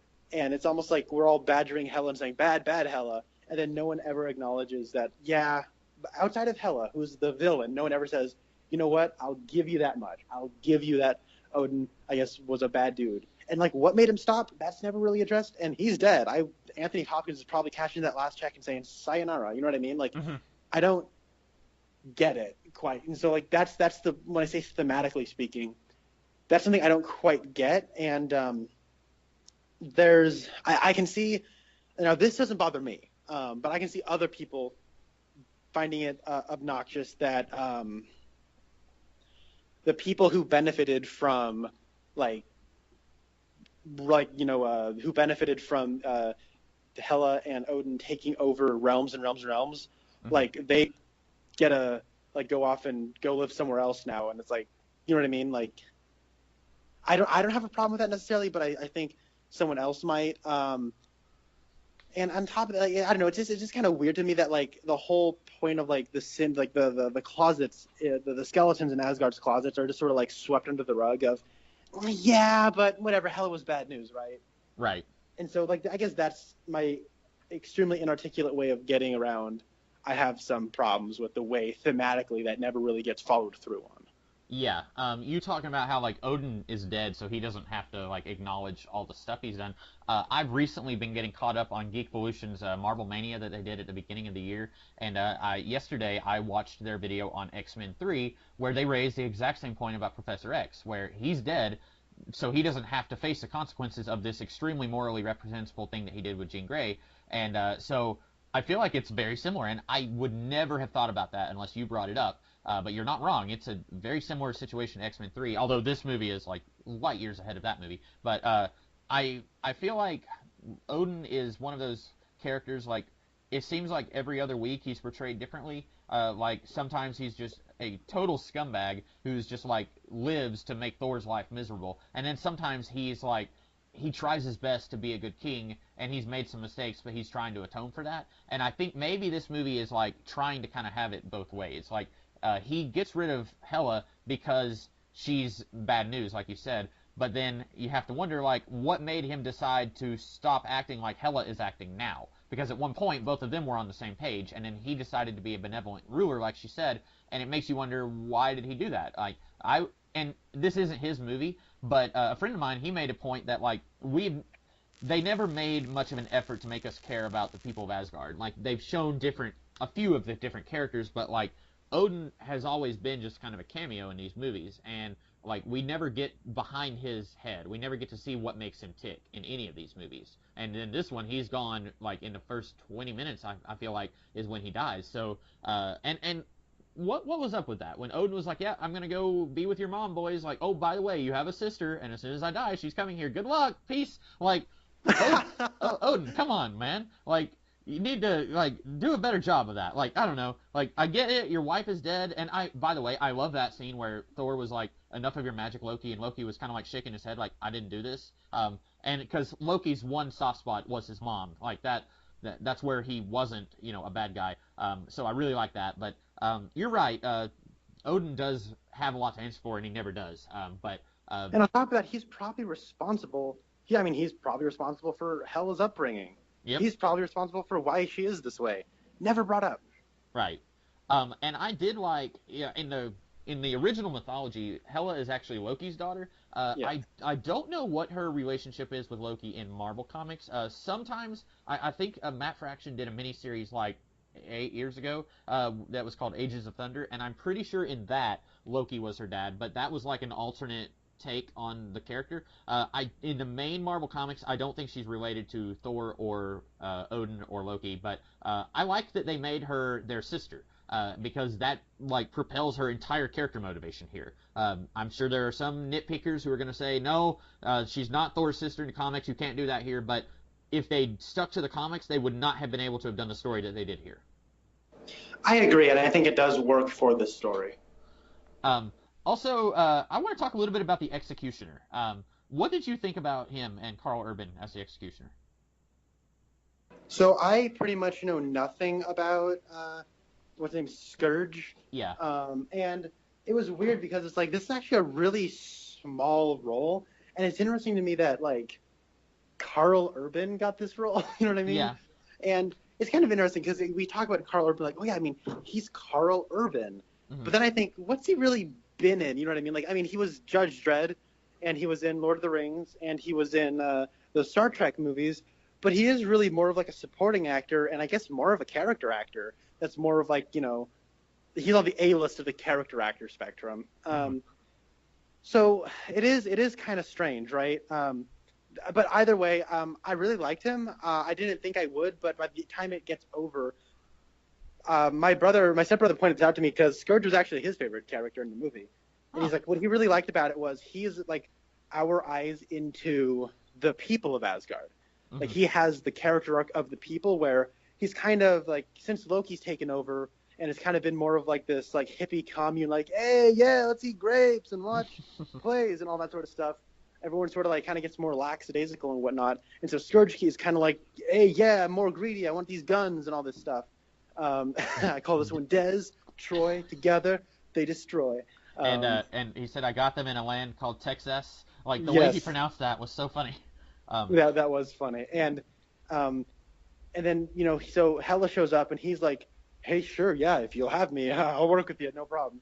But then at the end, he's like, no, I got to stand for something. I'm inspired. And he goes out there with his guns and he sacrifices himself. And, it's a nice little character arc. You know what I mean? Like it's nothing, it's not overplayed. I don't think it's not gratuitous to me. I don't like, and I mean, yeah, you could cut it out, but I think it adds something and it doesn't necessarily detract away from anything. I wouldn't go so far as to say it's gratuitous, but I also don't like it. I feel like his character, well, and this is going to be me just being like a fanboy who complains about everything for a second, but in the comics, he doesn't have any relationship with Hela. He is usually the Enchantress's sidekick, and we haven't seen the Enchantress in these movies, but correct me if I'm wrong, we did see her sister in Agents of S.H.I.E.L.D., right? Is that Lorelei? Yeah. Yes, we have. Okay. Played by that one chick from Twin Peaks, The Return. Which one? It's the one in like Dougie's workplace who like when he has to go pee and she's like, hey, come on, let's use the ladies' room. It's that chick. Oh, okay. Yeah, I remember her. So I don't know. Like, I feel like they wanted to work the Executioner in here because this may be their last chance to do it, and so let's have him be Hela's sidekick. Okay, fine. But then I don't know. I feel like he doesn't have much of a character on his own. Like you mentioned him standing against Hela's army at the end, but I wanted to ask him like, hey, what's so different about this and that time when she wanted you to execute an innocent woman? And like he had this look on his face like, I don't really want to do this, but then he raised his axe and he was about to kill that woman. And I feel like that wasn't much different than like Hela is trying to kill all these innocent Asgardians with their zombie Asgardians, but then he says, oh no, we have to draw the line here. And I don't know, like I feel like he was maybe the straw. It didn't break the camel's back, but he was too much. Like, we already had a couple of new characters in this movie. I didn't need him. He was funny. He had a couple funny moments, but then once he became her executioner, I was kind of like, like they're trying to make him be like morally divided, and it just didn't work for me. Okay, that's understandable. But Uh, I like, and I like you. I thought it was weird that they got Carl Urban because like the Executioner is supposed to be big and bulky. Like, you remember in Batman Returns, the circus guy that Batman puts the dynamite on him and blows him up. yeah. That's who I would like. Obviously, that guy would be too old now, but like that's kind of what I imagine when I think of the Executioner. Like he's 8 feet tall and he weighs like 500 pounds of solid muscle. But Carl Urban is not. He's not like tiny and wimpy, but he's not who I would think to get when you pick the Executioner. And I think they got around that by just giving him a lot of really bulky armor that makes him look bigger than what he actually is. And his head is tiny. It's Mm-hmm. hilarious. Um, I only had one other thing that was a point of discussion. I'm not even sure if it's a complaint or not. Did you have any other things you wanted to say about the Executioner? Not about the Executioner, no. Okay. Well, do you want to say something else? I've been kind of hogging the floor a little bit here. No, that's fine. Yeah, let's talk about Grandmaster and stuff. Okay. Did you think he was funny? Oh, he's hilarious. Like, Yeah. he basically just went up to Jeff Goldblum and was like, just do your thing. And then action. And, I pardon you of life. And then it's like he didn't even know that was going to happen because then he's like, it's all, I'm standing in it. Gross. Like, I thought that. And then like when Loki said he interrupted Grandmaster and then his sidekick, she gives him what did he call it? The melty stick? Yeah, the melty stick. And he said, that's not a melting offense. I thought that was really great. I liked him. And then like whenever he would make like the spaceship that was for his orgies, I thought that was great. Okay, that's actually the joke I drew the line at. Oh, really? You didn't like that? I mean, it's not that I don't think it's funny, but that to me is like making a masturbation joke in a Transformers movie. Okay, yeah. Okay, so like here's the difference. Like between like Guardians of the Galaxy, which has crass, crude humor, Mm-hmm. they'll have Star-Lord say, "Oh man, put a black light in this place, look like a Jackson Pollock painting." Mm-hmm. That's clever. Like it's a kind of a gross sex joke, but it's also clever in the way they mask it up. You know what I mean? Like a kid's not gonna like, what's a Jackson Pollock painting? It's like, oh, it's like these weird like splatter paints. Huh? Wonder why you said that. And whatever. What's a black light? Oh, it's something that you shine. It's like a light, but you cover it black. Oh, they probably wouldn't put two and two together. But with this, it's like, mommy, what's an orgy? You know what I mean? It's like that. Like, mama, what's masturbating? Why are we calling it Sam's happy time in that movie? It's like, oh God, I don't want to have to explain this to my kid. And so it's like that to me was like it was reaching. It's like just making it like instead of clever, it's just putting it out. And that being said, though, the biggest laugh of this movie for me was when they click the one button and then Grandmaster goes, "It's my birthday," and then like all the fireworks come shooting out. Yeah. Like I howled with laughter. And here's the thing, though, would I have laughed as hard if they didn't set it up with the orgy joke? Probably not. So I'm a little divided. You know what I mean? Yeah. Like so now I'm a little conflicted. There's also a lot of like just butt jokes that was like you're just making it like. I mean, you said you laughed about like what the Grandmaster calls Asgard, and it's like, yeah, I've been hearing people making that joke since 2011. Oh, yeah. Like everyone says that, and so it was almost just like kind of cashing in on a joke that like, hey, look, you guys, we get it too. And then there's also the other one where it's like the devil's anus. Like, yeah, it's kind of funny, but then they're just playing it for like butt sex jokes and butt jokes, and it's like, yeah, we're gonna go in right through the anus. I'm like, come on, guys, like, let's be a little bit more clever than this. So. You're breaking my heart. Every joke that I like, you're poking holes in it. I'm sorry. Oh, no, it's okay. No, I will say this about him calling Asgard that. Yes, that's an old joke. Like, I've been hearing it for a really long time. Like, since the first Young Avengers series came out, and they make a joke about that, about the character. He was called Asgardian, and then became Wiccan. They've been making that joke in the comics at least since then. I will say this, though.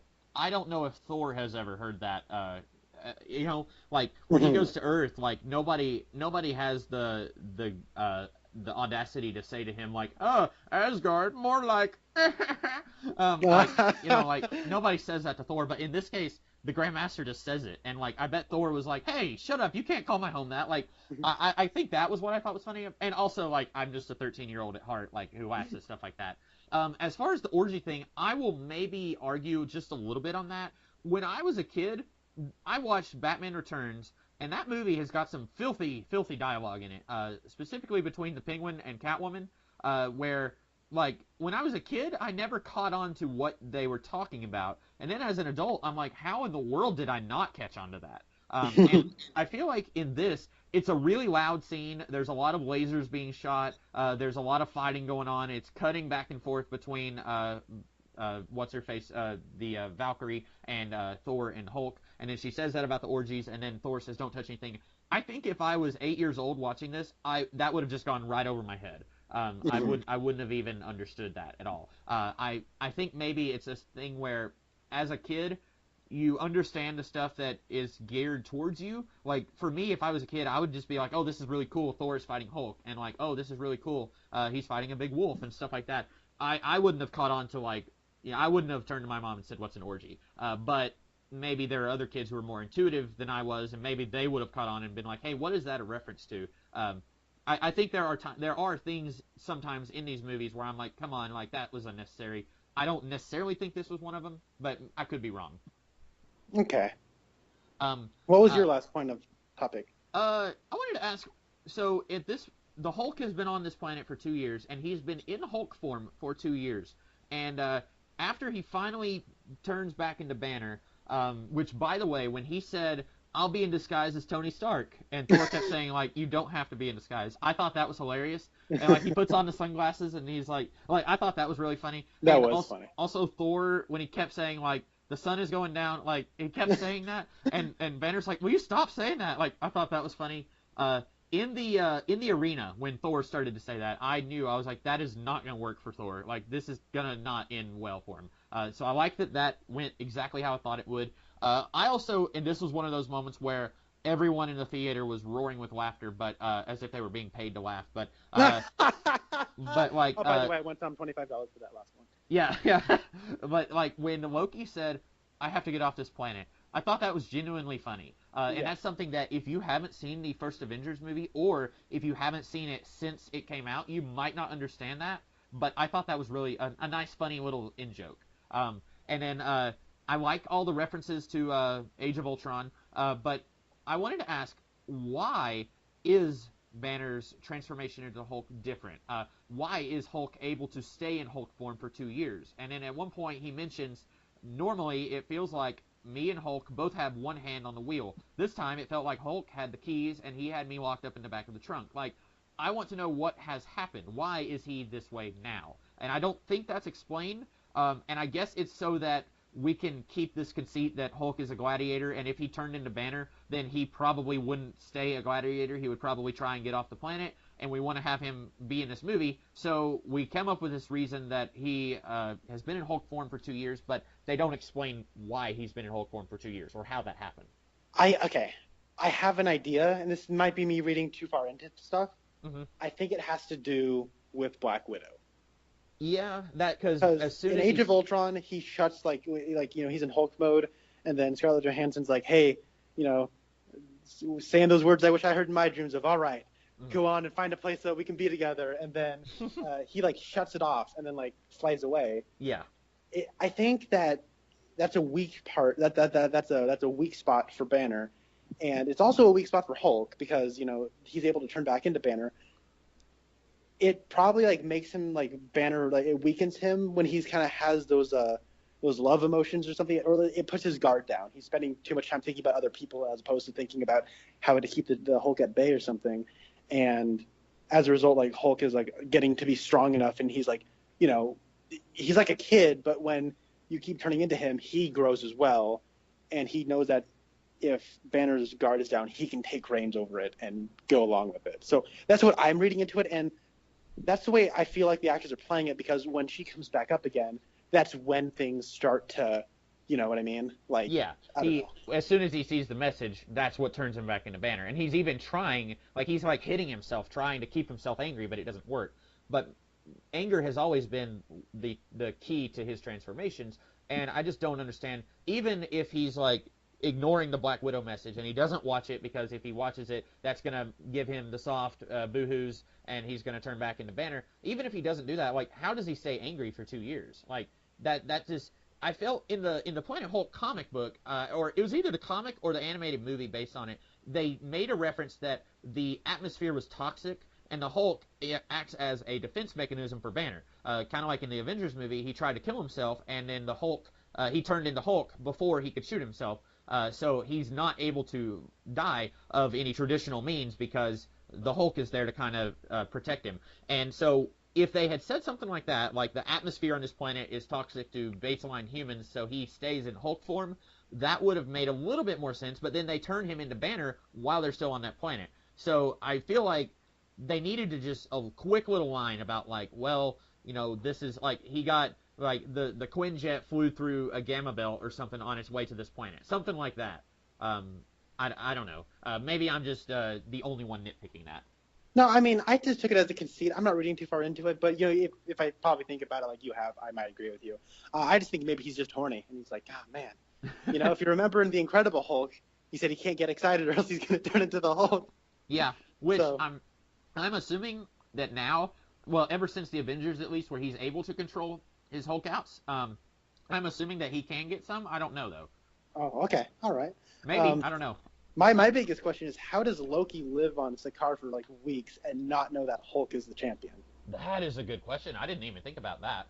Because like they got big paper mache masks. How long is it between gladiator matches? What's? Yeah. And like, how come this new guy that just shows up is already going up against the champion? Yeah, because now he made a deal with the Grand Master, right? Like he said, if I fight your champion, I can leave, right? Was that something? And then the Grand Master cheats. So like, I feel I was waiting for a moment where Thor would like confront the Grand Master after they made that deal, but then I don't think they ever shared screen time again after the initial fight between Thor and Hulk.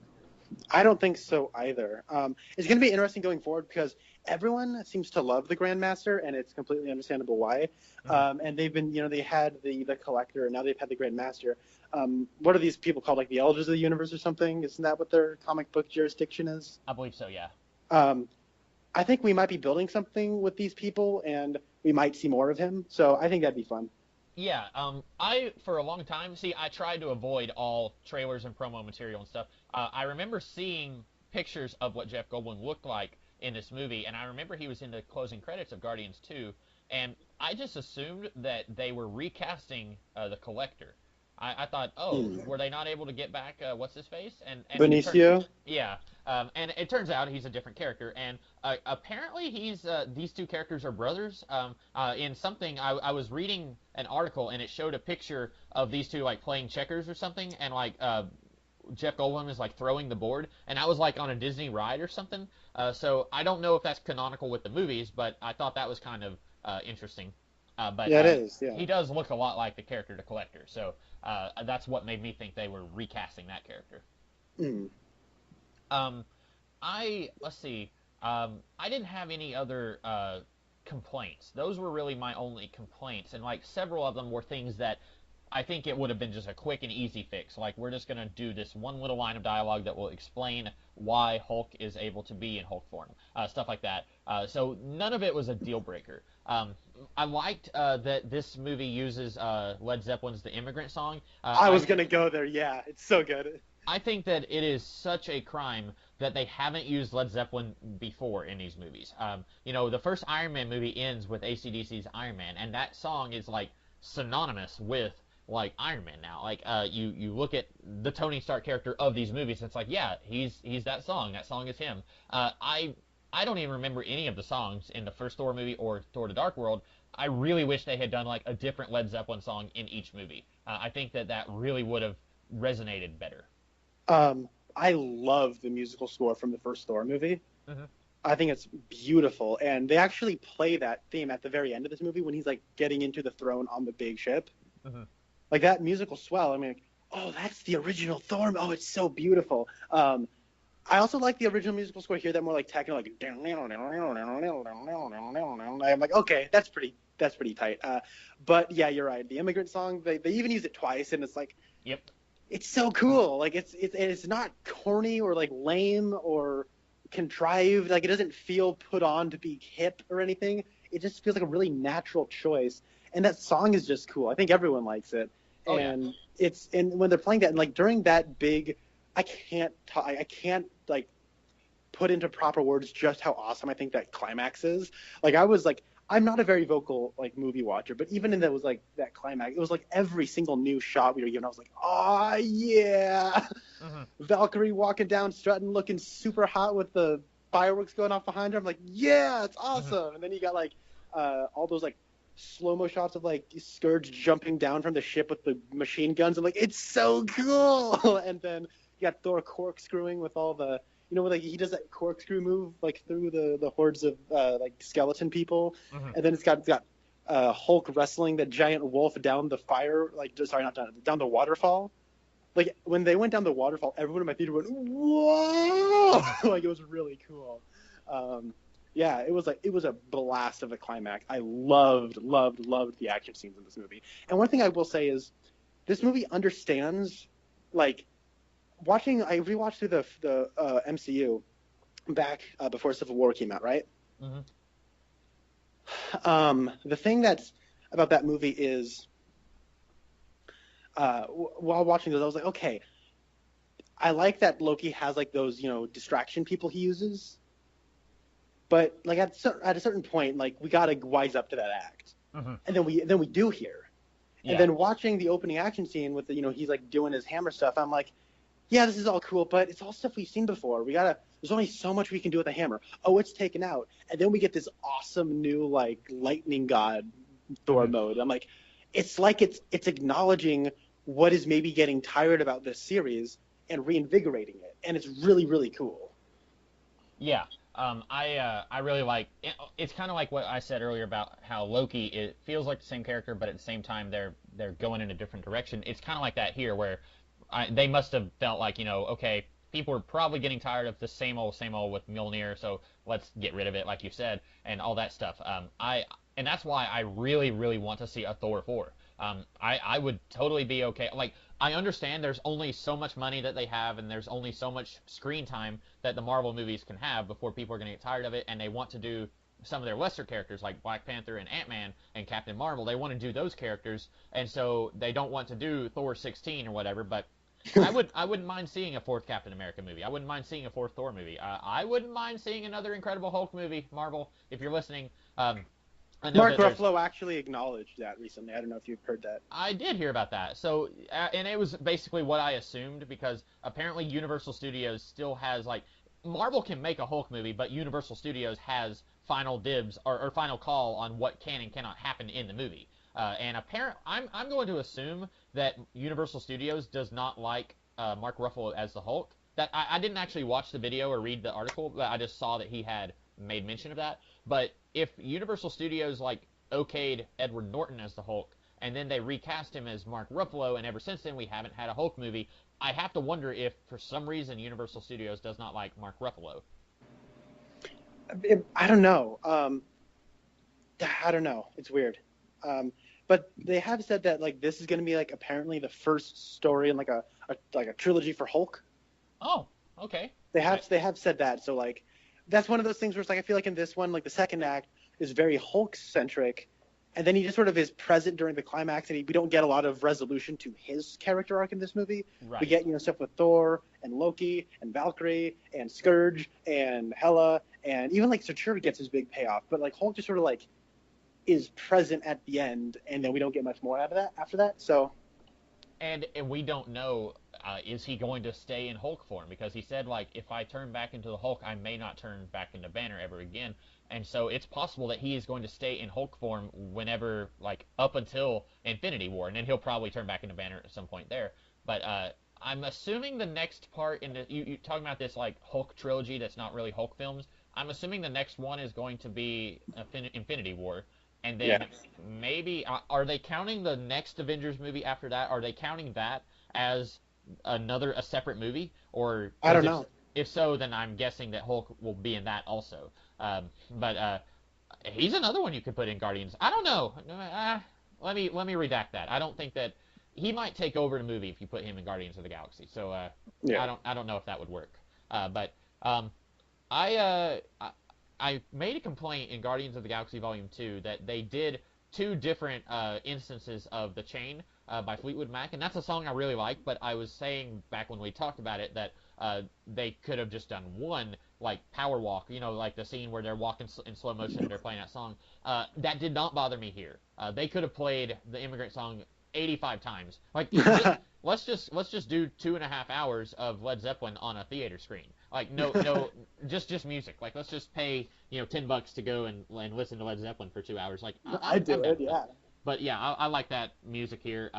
I think it was really fitting. And if you can't afford Led Zeppelin, because I was looking, and apparently this is like one of the very few movies that uses Led Zeppelin music, but it's not about. There's this journalist Cameron Crowe, I think, and apparently like some of the movies about him are they use this music, Led Zeppelin music, and this is like one of the only non-Cameron Crowe movies to use this movie or to use music from Led Zeppelin. If you can't afford Led Zeppelin or they don't want to lend you their use of their music, then use like Blue Oyster Cult, because a lot of their music that you don't hear on the radio.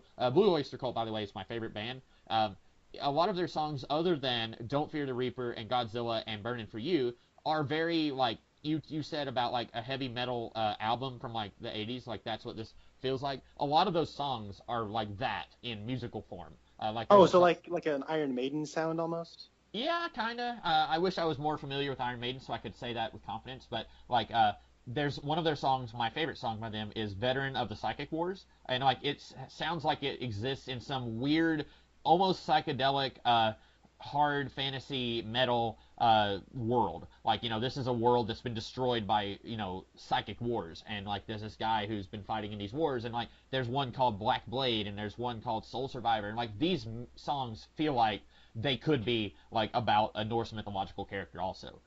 Maybe not Veteran of the Psychic Wars, but like some of the others, like Black Blade or Soul Survivor, like they would totally fit in this movie if you can't get Led Zeppelin. But I'm really glad that they did. Yeah. Last note I'll say. Okay. This has the best Marvel Cinematic Universe poster. Oh yeah, it looks really cool. The poster of this movie is awesome. It's so good. It doesn't go in the traditional, like, you've got the villain's head in the background, and then you've got Thor standing here looking off to the side, and then you've got the woman who's like up against him, like holding onto his chest, and like I feel like they've done that like 3 or 4 times. Do you remember when like there was somebody did a Photoshop job for the Dark World where it's like Thor is holding Loki instead of Jane Foster in his arms? Yes, I do. And like some Chinese theater like thought that was like real and like used that in a theater. There's like pictures all over the internet for it. Yeah, that I do remember that. I don't know if I had heard about them actually using it. Maybe I had, but yeah, that was funny. One little thing I wanted to mention, the part where Doctor Strange said, "And you don't have a phone," and then he said, "Well, you could have sent an electronic mail." And he said, "Do you have a computer?" And he said, "No, what of it?" But like that reminded me of that video that was on, what is it, YouTube, where what is Thor doing during Civil War? Yeah. And like he says, like, he's talking to Banner, and he says like he has to send a raven to contact me. Send a raven. Like I thought for sure they were gonna do a thing where Thor would say, "Well, you just have to send a raven to contact me," because that was directed by Taika Waititi. It was. So like I thought for sure he was going to reference that. I would have died happy if his roommate from the guy who worked in the office, if he I was like, "Where's Daryl? Come on now." That would have been great. So I like this movie. I would say you mentioned earlier that this is the last thing I'll say. You mentioned earlier that you like this not as good as Spider-Man: Homecoming. I like Spider-Man: Homecoming a lot, but I think I was more disappointed by that, especially like because we've had 5 other Spider-Man movies, and like watching that movie, I kept saying to myself, well, we've already seen this in that Raimi movie, we've already seen this in that Mark Webb movie, stuff like that. With this, I think this was better than the other Thor movies we had, so I like this more than Spider-Man: Homecoming. I don't know if I like it more or less than Guardians 2. I would have to rewatch both of them to decide which one I like more. But I did like it more than Spider-Man: Homecoming. I like it quite a bit. This is my favorite Thor movie. I will definitely be buying it when it comes on DVD. Yeah, that was all I had to say. I liked the way they incorporated the title card. That was awesome. Uh-huh.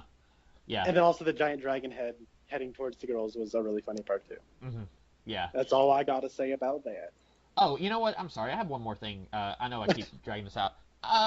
And of course, I think you like Doctor Strange more than I did. I did not like the movie Doctor Strange very much, or at least once we got past the first act. I don't think he needed to be in this movie. I know they already seeded it in the end credit scene of Doctor Strange. I don't think that he had to be here. I think that you could have removed Doctor Strange and you could have just said, okay, Loki, he's not here at this nursing home. Cast a spell real quick and let's find him. Like, you didn't have to have Doctor Strange there. It was a nice little, okay, this is part of a larger universe moment, but I felt like it was a little distracting. I think that it was a little intrusive. I think we could have just had Thor and Loki go and find their dad. And I didn't really care for that post-credit scene in Doctor Strange. I didn't think it made much sense. And I don't like it. They've done this a couple of times where at the end of a movie they will do a post-credit scene that doesn't make any sense, and then you later find out it's not a post-credit scene, it's actually a scene from the next movie. They did that at the end of Ant-Man, where Captain America and Falcon are talking about the Accords, and Civil War hasn't come out yet, and if you haven't seen Civil War yet, you don't know what the Accords are, and then you find out that's an actual scene from Civil War. I don't like it when they do that. I wish that if you're going to do a post-credit scene, just do a normal post-credit scene that teases something, but it's not like an actual scene from a later movie. Yeah, do it the Guardians 2 way. Yeah. I was gonna respond to that in 1 second. What was I gonna say? I can't remember. Did you like Doctor Strange's appearance? Oh here? yeah, Doctor Strange. This really felt to me like, again, one of those setting the stage things where it's like, okay, so in Infinity War we need to have one of the Avengers have a connection to Doctor Strange so we can bring him into the big fight against Thanos. So let's get Thor to let's contrive a situation where Thor needs to hang out with him. You know what I mean? So it's like, Yeah. that's it. It's really nice to see Benedict Cumberbatch. I think he's got a good screen presence. It's really cool that he's got the gloves. That's cool. Yeah, when I read like the Steve Ditko Doctor Strange comics, I never took those to be gloves. I just took that to be like his hands look weird. Like I guess they are gloves, but like I was like, well, his hands got like messed up in that car crash, and so like his hands look like a leopard now, and he like it's some sort of like magic thing. But yeah, this kind of reminds me of like an Age of Ultron. There were people complaining about Claw being in Age of Ultron, and like they were saying like, oh, he doesn't have any reason to be here, but the difference between Doctor Strange here and Claw in Age of Ultron is that, yes, Claw is introduced there so that we can use him later in the Black Panther movie. I get that. But he actually had a purpose in Age of Ultron. Ultron wants to create more Ultrons, and he wants to create them out of this super powerful metal, and so he goes to the guy who has the metal. Okay, that's his purpose in that movie. And then secondary, he is also being set up to be used later in Black Panther. Here, though, the purpose that Doctor Strange serves, I don't think he had to be there. I think you could have just had Thor and Loki find Odin on his own.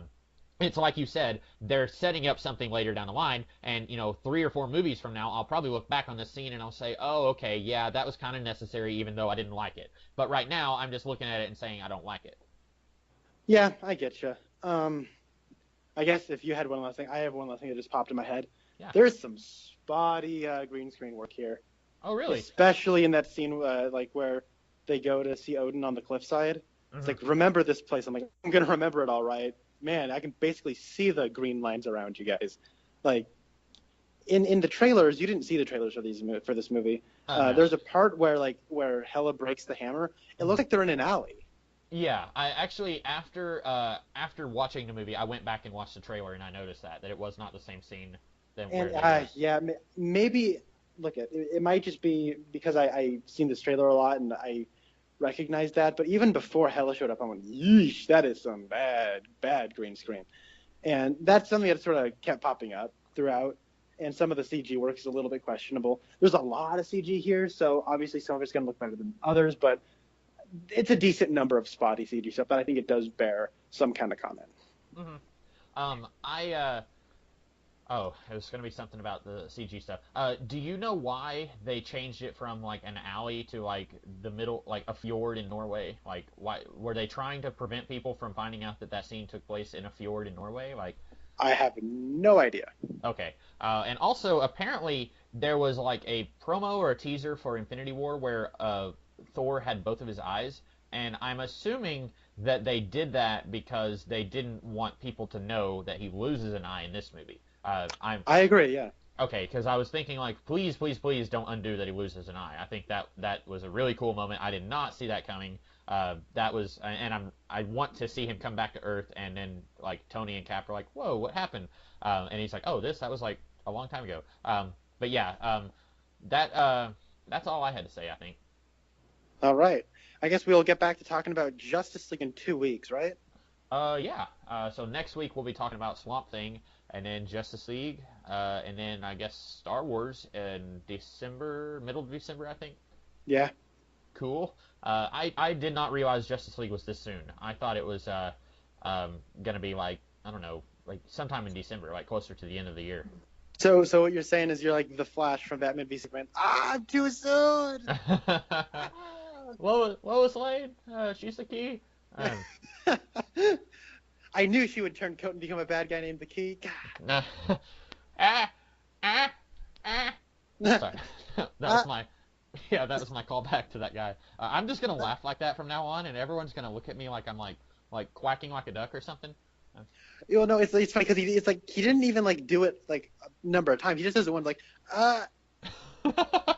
and that was it. And then like the next joke would happen, and you go It just sounds like he was in so much pain.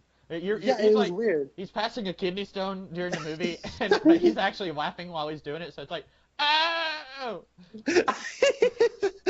That's great. It's great. So yeah, that's all that we have.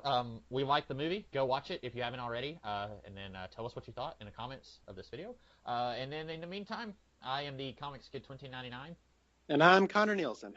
and we will see you later. Have a good one.